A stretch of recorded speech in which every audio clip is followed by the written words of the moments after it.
Well, good morning, everybody. It's been a few days since I've shot a video. Kind of one of those dreary 30-degree days. Started out at 32 there this morning when we woke up, but yeah, it's just kind of a dreary day. Ice everywhere. Boy, you got to be some careful walking. It don't matter where you go, it's icy. But it's been a few days since I've done a video, and the door shut, keep the heat in. Nice in here. Oh, it's about 58, pretty close. Not bad. It stays about 55 when it gets cold out. So, not a big difference. And, you know, if I can ever get that insulated door in,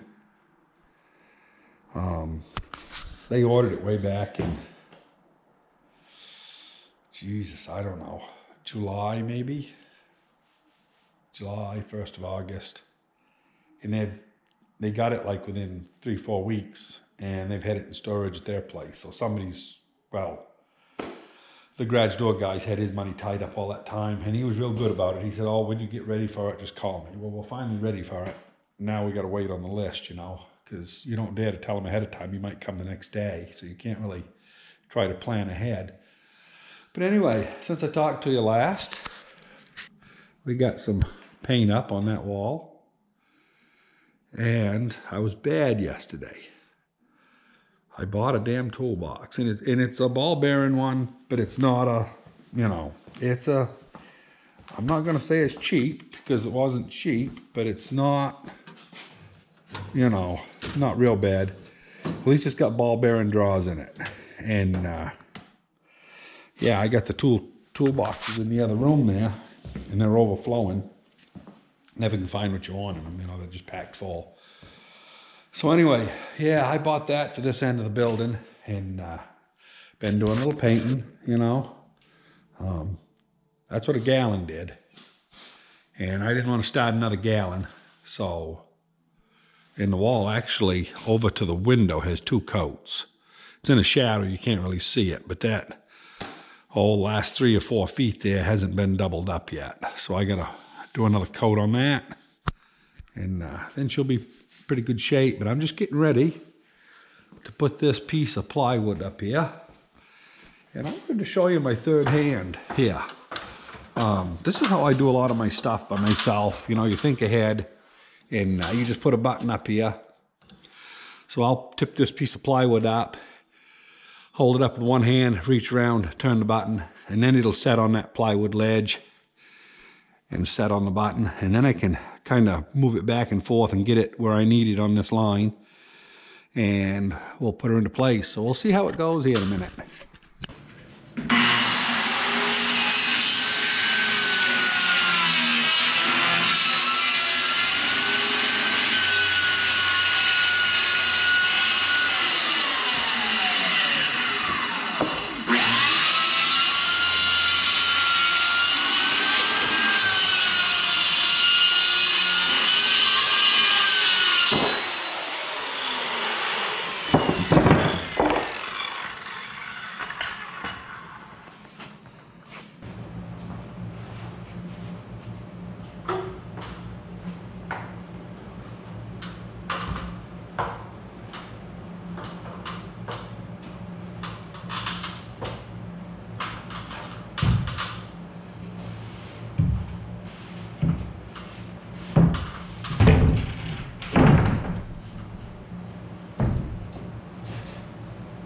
Beautiful.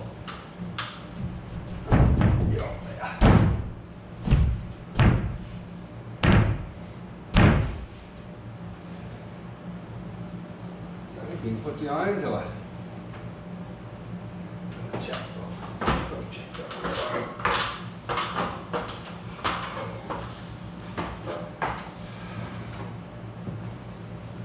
Yeah, she's over tight.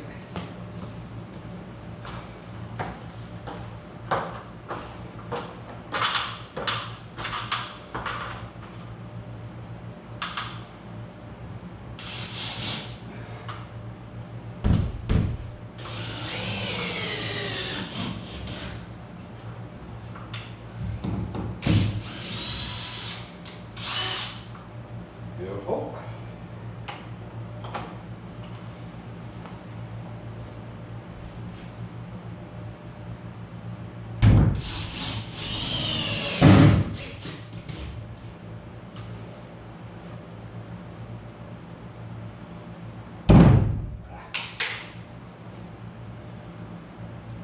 Bouncy.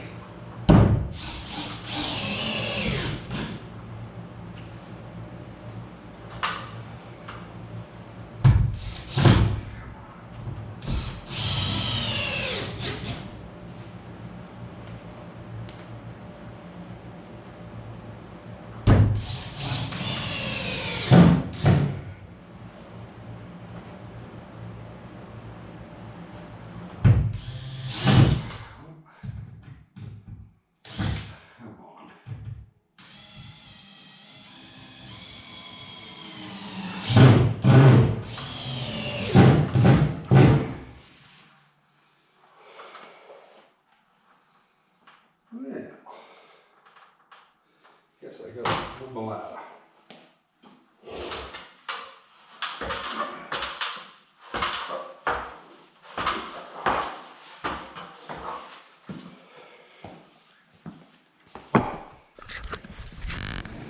There. They set right up there pretty nice. And I'll get that screwed up. I ain't gonna video it, of course, because it's just pretty monotonous work. But anyway, yeah, so that's how I'm doing it. But the only reason I'm not using that elevator is because I got crap in the way here all the way down through. And as long as you take a foot off the sheet, they're not bad to lift. So full sheet's a little much, you know, up over your head, but that three feet, that's 35 3/4. You might as well say it's 3 feet. And yeah, it goes up good. So anyway, yeah, I'll bring it back. I wanted to pull this piece out just to get rid of it. And it looks to me like it came loose years ago. And good old farm effects. Instead of replacing a board, they put $1 worth of spikes in it. Let's see what that does. I know, still pretty loose. There we go, we can turn her out now. I guess they were just trying to get rid of the wiggle, but I gotta replace that board. That board's no good. It's all rotten on the bottom. And there is cement down there underneath it, so it was, well, I say there is. Yeah, there is. So, anyway, one more project. And the bottom of that board ain't much. I just gotta take these few nails off and get that out. See what's down there. Well, guys, it is an absolute beautiful day. It's another day gone by, of course. It's Saturday.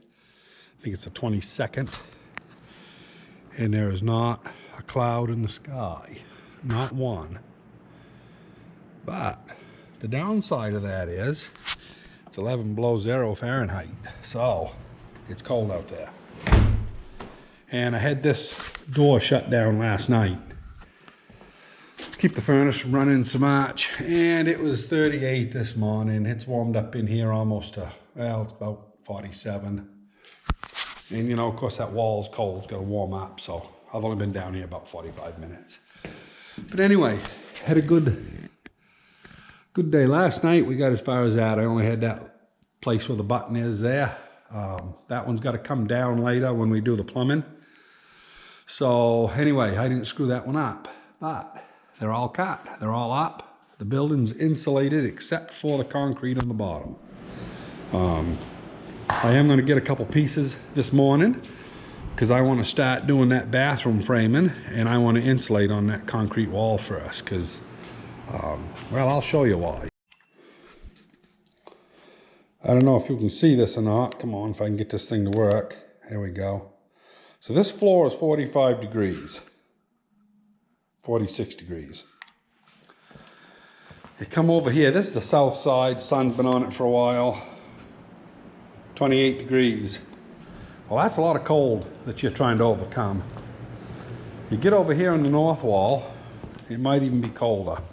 Because like I say, last night it was 11 below. Yeah. 22, 21, about the same. So anyway, it's cold. No other way around it. Yeah, that one is 20, 25. Sun's been on that sun this morning because it does get a little sun. Yeah, so anyway, you add that all up, it's 2 feet high, and there's what, 27 feet, 27 feet. That's what, 54 feet plus 30, well, no, 12 and 12, 24 under that. So yeah, quite a lot of footage of cold. So that's why it doesn't warm up out here, is the concrete. I'll get probably 2 sheets of that foam today. That'll get me 16 feet. And no, it'll give me 32 feet. Because I only need 2 feet of the 4-foot sheet. That's if they're 4-foot sheets, I'm not sure. But anyway, I'll bring you back a little later when we get doing some of that. Right now I'm just gonna do some painting.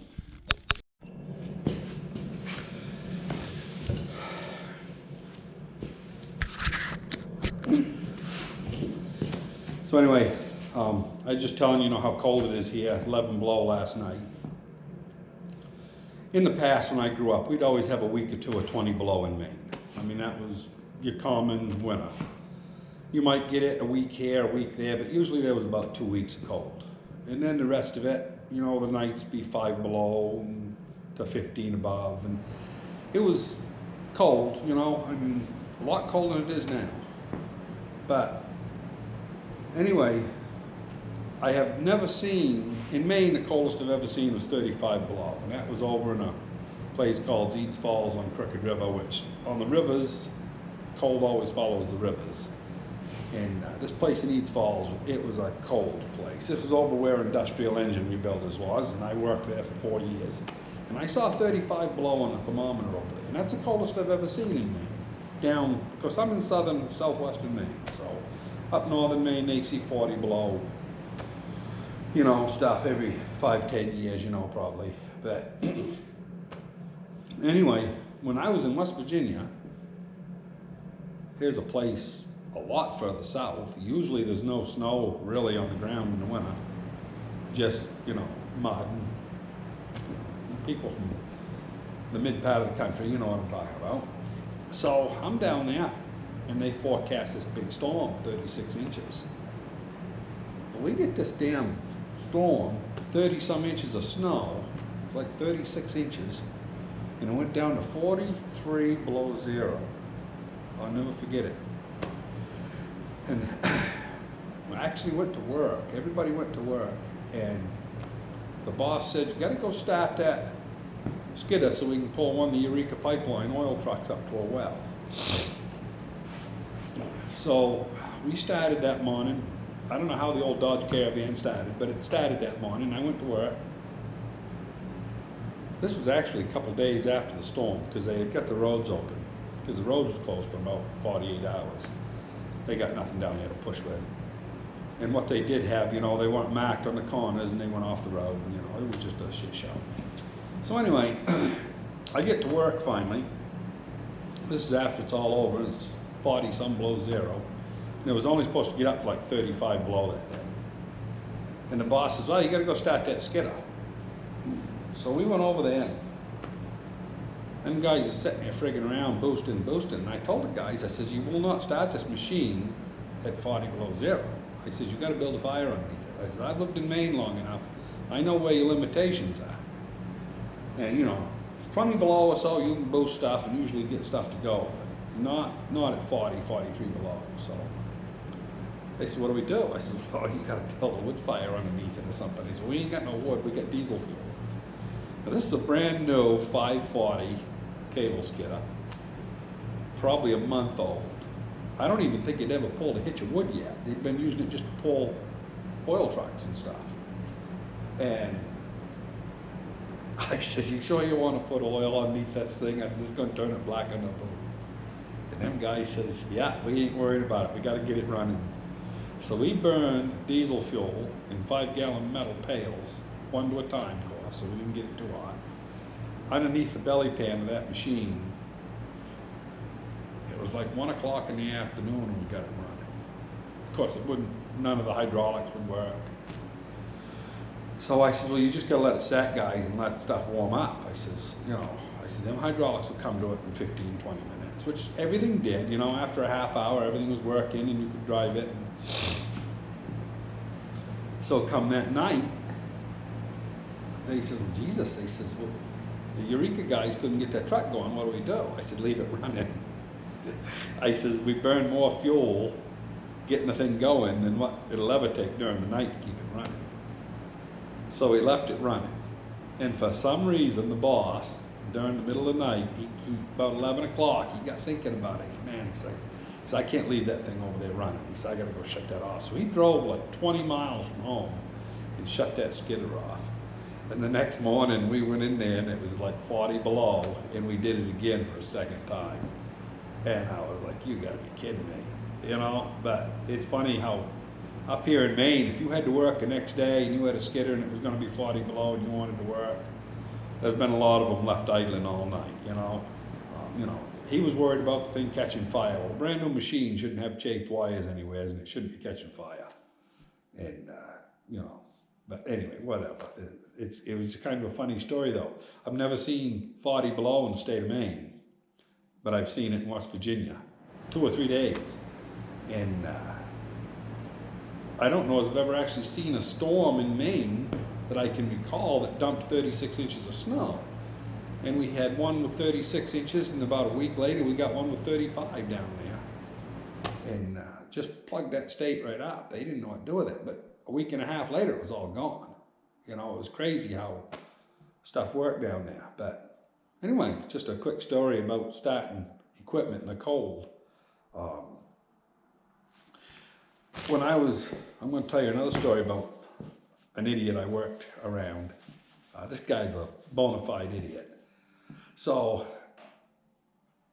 I was logging in a place called Canton. I'm not going to tell you the guy's name because I can't remember it, be honest about it.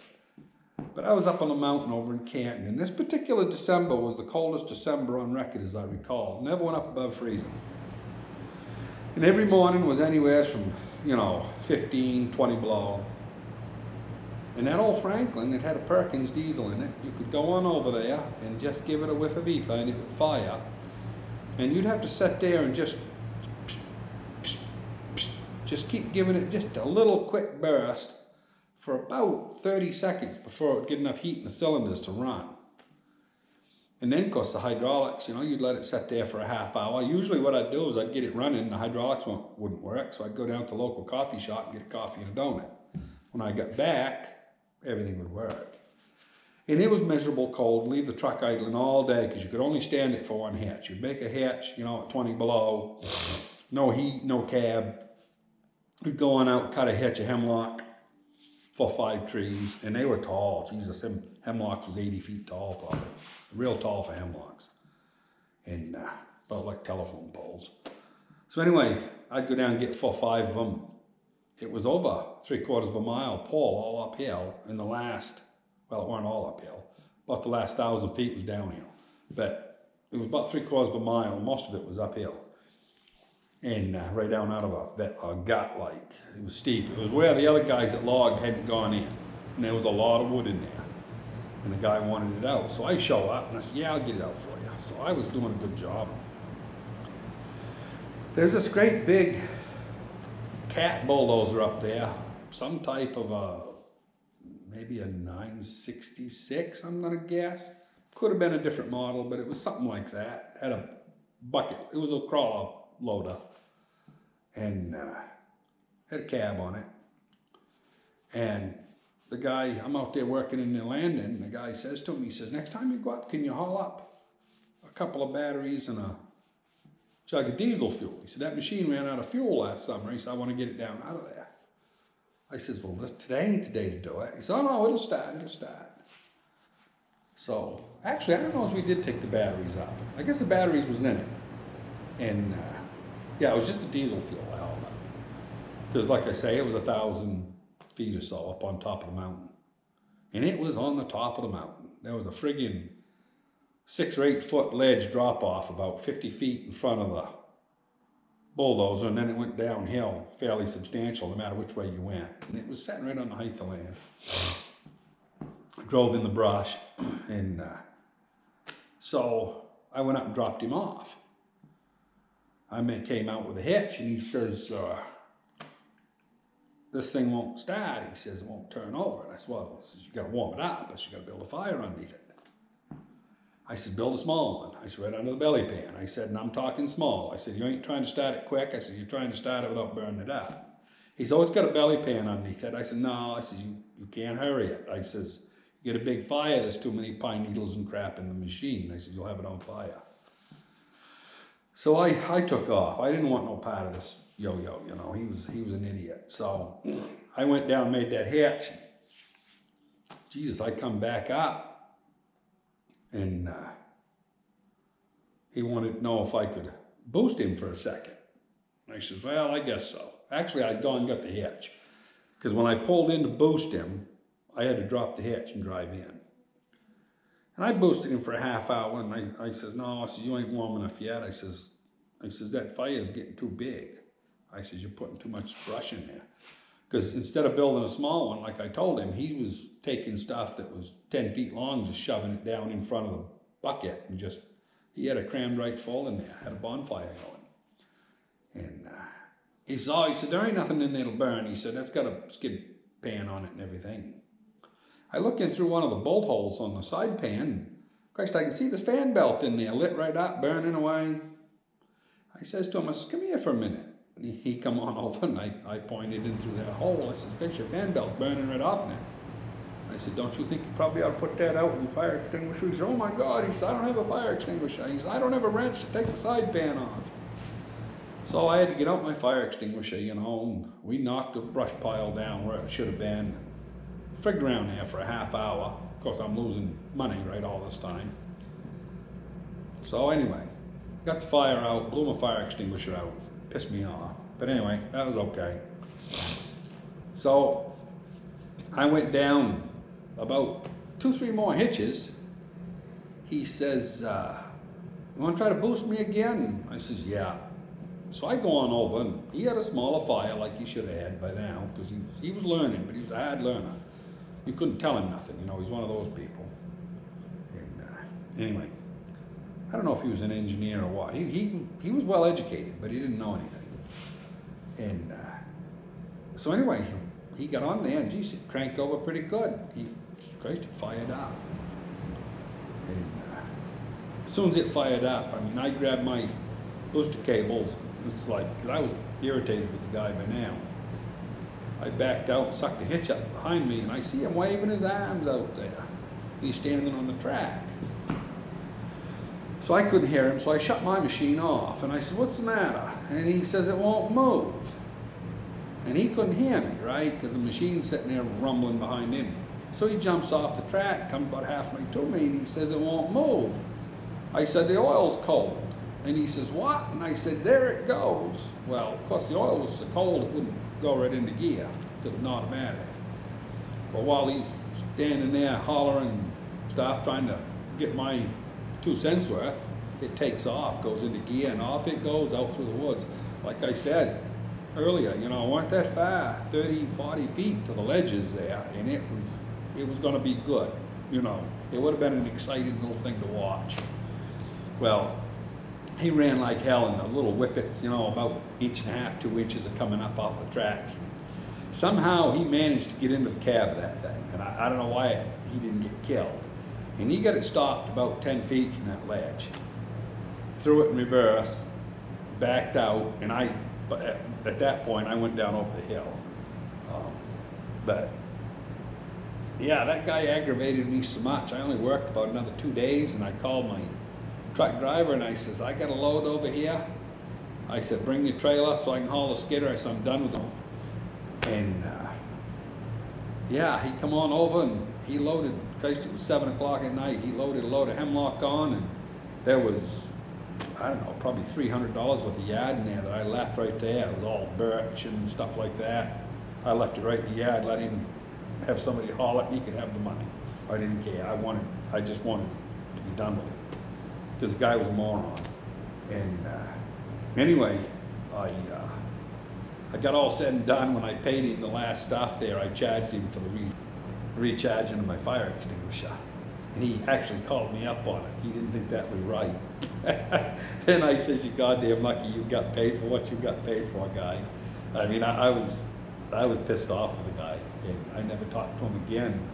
And then after that, I got talking to some loggers. Well, there was nobody over in Canton that would work for him in that area, because everybody knew he was an idiot. And of course me, I was 51 or 2 miles away as the crow flies from this place. I was driving all the way over there every day. And yeah, it was a shit show. But anyway, that's enough storytelling. I'll tell stories all friggin' day. But anyway, hope you enjoyed. That's all I'm gonna put on this video. It's long enough. And yeah, hope everybody's safe out there and keep warm. We'll talk to you on the next one. Don't hesitate to subscribe. Talk to you later.